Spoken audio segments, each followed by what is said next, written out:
अच्छा, हम आपसे इस पर और बड़ी खबर ये आ रही है कि गई है। कीव को रूसी सेना ने चारों तरफ से घेर लिया है। राजधानी कीव के बिल्कुल बॉर्डर पर रूसी टैंक पहुंचे हैं। सैकड़ों की संख्या में टैंक बॉर्डर एक्शन पर दिखाई दे रहे हैं और ये लगातार खबर आ रही है कि कीव के आसपास के इलाकों में बिल्टअप बढ़ता जा रहा है और अब और ज्यादा स्पष्ट तस्वीरें, एरियल शॉट्स आने शुरू हो गए हैं, जिसमें आप देख सकते हैं कि इस हमले के बाद कीव की हवाई तस्वीरें क्या नजर आ रही हैं। एक जो नई चीज इसमें दिखाई दे रही है उसका मतलब है रीइंफोर्समेंट, क्योंकि अभी तक जितने भी आपको सिंबल दिखाई दे रहे थे रशियन फोर्सेस पे वो Z और V के थे, लेकिन अब यहां पर X भी दिखाई दे रहा है। इसका मतलब बिल्कुल साफ है, चारों तरफ से फोर्टिफाई करने के लिए जो रेलवे लाइन है उसके साथ में आप देखें तो एक लंबा कारवां है, उसके साथ साथ मैकेनाइज्ड कॉलम यानी बख्तरबंद गाड़ियां रशियन आर्मी की इस समय कीव पे पहुंच चुकी है। चारों तरफ से घेराबंदी की जा रही है और कीव को फोर्टिफाई करने के लिए रशियंस का यह पूरा प्लान तैयार है।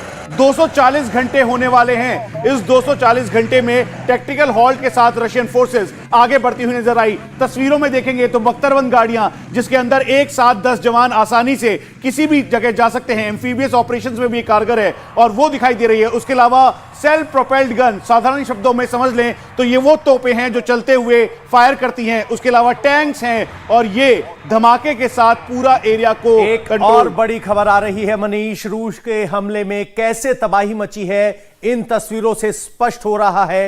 इरपिन में एक ब्रिज को तबाह किया गया है और रूस ने कैसे हमला किया आप देख सकते हैं। इरपिन में इस ब्रिज को तबाह किया गया है, आरोप रूस पर है, लेकिन आपको बता दें कि कीव के आसपास जो शहर है, चाहे इरपिन हो या बाकी शहर हो, वहां पर पहले भी ब्रिज उड़ाए गए थे, लेकिन उस वक्त यूक्रेन की तरफ से वो डिफेंसिव मूव के तौर पर पेश किया गया था। लेकिन पवन, हम बता दें, हम दूसरी तस्वीर पे जाएंगे, लेकिन सबसे पहले एक चीज को जानना जरूरी है। जो तस्वीर हमने दिखाई थी एक बार फिर से अगर आप दिखा पाए किस तरह से कीव को घेरा जा रहा है, क्योंकि बहुत बड़ी बात है जिस तरह से कीव को घेरा गया है। देवनाथ सर और संजय सर आपसे छोटा छोटा रिएक्शन लेंगे, क्योंकि ये बहुत बड़ी बात है। क्या हम फाइनल असॉल्ट की ओर जाते हुए देख रहे हैं रशियन फोर्सेस को? जी हाँ, आप देखेंगे कि कीव को चारों तरफ से घेरने की जो कवायद है वो शुरू हो चुकी है। कीव के आसपास एक पेरिफेरियल रोड है, जैसे दिल्ली के आसपास रिंग रोड है, इसी तरह से आप देखेंगे कि कीव के आसपास 10-20 किलोमीटर की दूर पर उनकी छोटी छोटी कॉलोनीज हैं, बस्तीज हैं। रशियन फोर्सेस जो हैं आस्ते आस्ते अपनी जो फॉरवर्ड स्क्रीन है, रेकी बटालियंस हैं, उनके थ्रू इन पेरिफेरल एरियाज में जो उनके सबब्स हैं उनको इन्फेस्ट कर रही है रिकनेसेंस के लिए। और बहुत जल्दी जब वो वहां की इंटेलिजेंस को बिल्डअप कर लेंगे तो वो कीव में घुसने के लिए 2 या 3 ऐसे एक्सेस रोड का चुनाव करेंगे जिससे कि वो कीव शहर के सिटी सेंटर में पहुंच जाएं। इसमें अभी समय है, शायद वो कार्रवाई 2-3 दिन के बाद में हो। अच्छा, 2-3 दिन के बाद हो सकता है कि वो कार्रवाई हो जाए। आपको बता दें, रूसी हमले के बाद यूक्रेन के शहर शहर में बर्बादी के मंजर जो नजर आ रहे हैं उसकी तस्वीरें आपको दिखा देते हैं। ये 3 तस्वीरों में आप देखिए, कीव, खार्किव और मारियापोल, ये 3 वो सबसे अहम शहर है जहां पर इस वक्त रशियन फोर्सेस लगातार अटैक कर रही है, हमले कर रही है, यानी कि तीनों शहरों को कब्जे में लेना चाहती है। मारियापोल वो शहर है जहां पर लोगों को अभी शाम को 4 बजे तक का वक्त है यूक्रेन के टाइम के हिसाब से कि लोग बाहर निकल सकते हैं, उनके लिए वहां पर एक सेफ पैसेज दिया जा रहा है। लेकिन खार्किव और साथ ही साथ कीव, यहां पर पहले इस तरह के अल्टीमेटम दिए जा चुके थे, अब वहां पर किसी को बख्शा नहीं जा रहा है। हमले हो रहे हैं, बर्बादी सामने आपको नजर आ रही है। लगभग 10 लाख लोग इस वक्त आपको बताएं यूक्रेन को छोड़कर शरणार्थी बन चुके हैं। जो बचे हैं वो बंकरों में सुरक्षित रहने की कोशिश है, लेकिन आज 6 घंटे का एक टाइम पीरियड दिया गया था जिसमें लोगों को कहा गया है कि अगर आप निकलना चाहें तो आपके लिए सेफ पैसेज है। बाकायदा इसका रूस की तरफ से ऐलान किया गया। लुहांस्क इलाके में मिसाइल अटैक की हैरान करने वाली तस्वीरें सामने आई हैं। यह इलाका रूस के कब्जे में, लेकिन इस जगह पर यूक्रेनी सेना जब एक्शन में आई तब रूस ने दोबारा अटैक किया है। तो ये तस्वीरें लुहांस्क इलाके की हैं जहां एक मिसाइल अटैक कैमरे में कैद हुआ है और ये काफी बड़ा मिसाइल अटैक जिसे कहा जा सकता है, क्योंकि जहां ये हमला हुआ है वहां से ये रिकॉर्डिंग कैमरा लगभग 1 से 1.5 किलोमीटर दूर है, उसके बावजूद यहां तक शॉकवेव और हो सकता है कि पवन जो हम तस्वीर देख रहे हैं, कोई आपको देख के मत समझिएगा कि हो सकता है कि रूस ने हमला किया, हो सकता है यूक्रेन ने हमला किया हो, क्योंकि लुहांस्क के इलाके में अभी भी जो यूक्रेनियन फोर्सेज हैं उनके इलाकों में हमले कर रही है। और एक और तस्वीर आपको दिखाते हैं, आप ओडेसा की तस्वीर, ये ओडेसा की तस्वीर आप देख रहे हैं। ये सुदूर हम कह सकते हैं ब्लैक सी में मौजूद यूक्रेन का वो क्षेत्र है जहां पर इस वक्त लड़ाई चल रही है और रशियन फोर्सेस नेवल कह सकते हैं कि अपने पावर के जरिए इस इलाके में घुसने की भी कोशिश करे, लैंड से भी घुसने की कोशिश करे।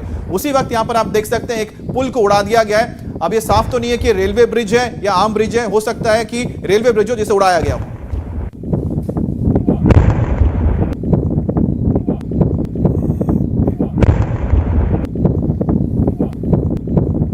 इससे ये भी जाहिर हो रहा है कि अब वो समुद्र की तरफ से भी, जैसे आपने कल बताया था, कल परसों देख रहे थे कि वहां पर भी उनका समुद्री बेड़ा पहले आ चुका है। ओडेसा में हमले बिल्डअप हो रहे हैं ताकि जो साउथ की तरफ से भी कीव को घेरा जाए, उसका बिल्डअप और किया जाए और ब्लैक सी में से कहीं से भी कोई अप्रोच यूक्रेन की तरफ सहायता ना आ सके। सर, एक बड़ा सवाल यह है कि जिस तरीके से नेटो देश और बाकी देश मदद देने की बात कर रहे थे, हथियार पहुंचाने की बात कर रहे थे, आज ये खबर आनी शुरू हुई है कि रशिया की तरफ से रेलवे लाइंस को उड़ाना शुरू कर दिया गया है। तो एयर सप्लाई तो संभव है नहीं क्योंकि एयर डोमिनेंस रशिया का है। तो क्या ये वजह तो नहीं कि इस वजह से रेलवे लाइंस ताकि सप्लाई ना पहुंच पाए, जो हथियारों की सप्लाई नेटो करने की बात कर रहा है? हो सकता है जो कुछ वो रेलवे लाइन को टारगेट किया गया हो जहां से रिफ्यूजी नहीं जा रहे, जहां पे मिलिट्री सप्लाई हो या जहां से उनका खतरा हो कि पश्चिम की तरफ से रोमानिया, हंगरी, स्लोवाकिया या पोलैंड से सप्लाई आ सके, सप्लाई को रोकने के लिए कोशिश है। इस वक्त एक खबर यह है कि रूस के सैनिकों पर यूक्रेन में लूटपाट का आरोप लगा है। मारियोपोल के एक शॉपिंग मॉल में लूटपाट का वीडियो आया है। वीडियो में रूसी सैनिक लूटपाट करते हुए दिखाई दे रहे हैं। इस तरह के वीडियोस पहले भी आए थे, अब भी आए हैं। अमित, ये इंफॉर्मेशन वॉरफेयर गेम है। अच्छा, आप तस्वीर को देखिए, वीडियो को देखिए और आपको समझ में आएगा। क्या आपको कोई सैनिक यहाँ पर नजर आ रहा है? आप देखिए, सब आम लोग हैं यहाँ पर, आम जो पब्लिक है मारियोपोल की, वो उनको मौका मिला, वो अंदर गए, उन्होंने खाने पीने का सामान भी उठाया। जहां पर जो सामान मिला, कपड़े मिल रहे, कपड़े उठा लिए, घड़ियां मिली, उसका इलेक्ट्रॉनिक सामान मिला, सब वो लेके जा रहे हैं। तो कुल मिलाकर हम कह सकते हैं कि अराजकता की स्थिति हो गई है। लोगों को मौका मिला, उन्होंने जाकर वहां पर चीजों को उठा लिया। बिल्कुल ठीक कहा, इसमें एक भी सैनिक नहीं है, लेकिन वीडियो इस तरह से प्रोपेगेट किया गया है कि रूसी सैनिक लूटपाट कर रहे हैं, जबकि सभी सिविलियंस नजर आ रहे हैं, पुरुष हैं, महिलाएं हैं। और ये अराजकता की स्थिति है। जब लॉ एंड ऑर्डर खत्म होता है, अव्यवस्था फैलती है, तो सबसे पहली हरकत होती है इस तरह की लूटपाट। ये हर जगह दिखाई देती है। फिलहाल युद्ध बंद है, लेकिन इससे पहले रूसी सैनिकों ने कीव पर रॉकेट आर्टिलरी फायर किया। इस खास हथियार से रूसी सैनिक हर मिनट सैकड़ों रॉकेट कीव की तरफ टारगेट कर दाग रहे हैं, जिससे कीव में बर्बादी का मंजर नजर आने लगा है। ये मल्टी बैरल रॉकेट लॉन्चर लग रहा है, उनका स्मर्च है।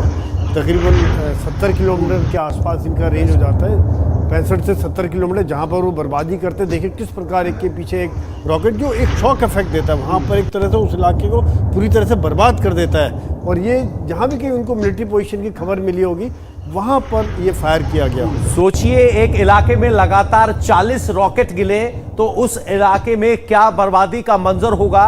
एकदम इंटेंस फायर इसे कह सकते हैं मनीष।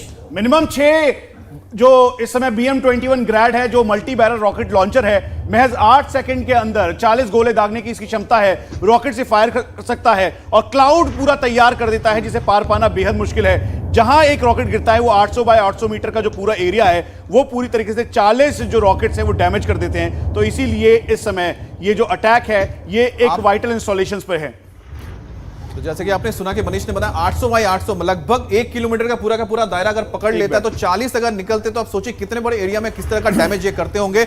एक और बड़ी खबर आपको बता दें, रूस हमले कर रहा है, और लेकिन यूक्रेन के जो सैनिक है वो पीछे हटने का नाम नहीं ले रहे हैं। कीव और खार्किव में घुसे रूसी फौजियों पर अब घात लगाकर हमले किए जा रहे हैं। हम जो बता रहे हैं आपको, एम्ब्यूश किस तरह से होता है देखिए।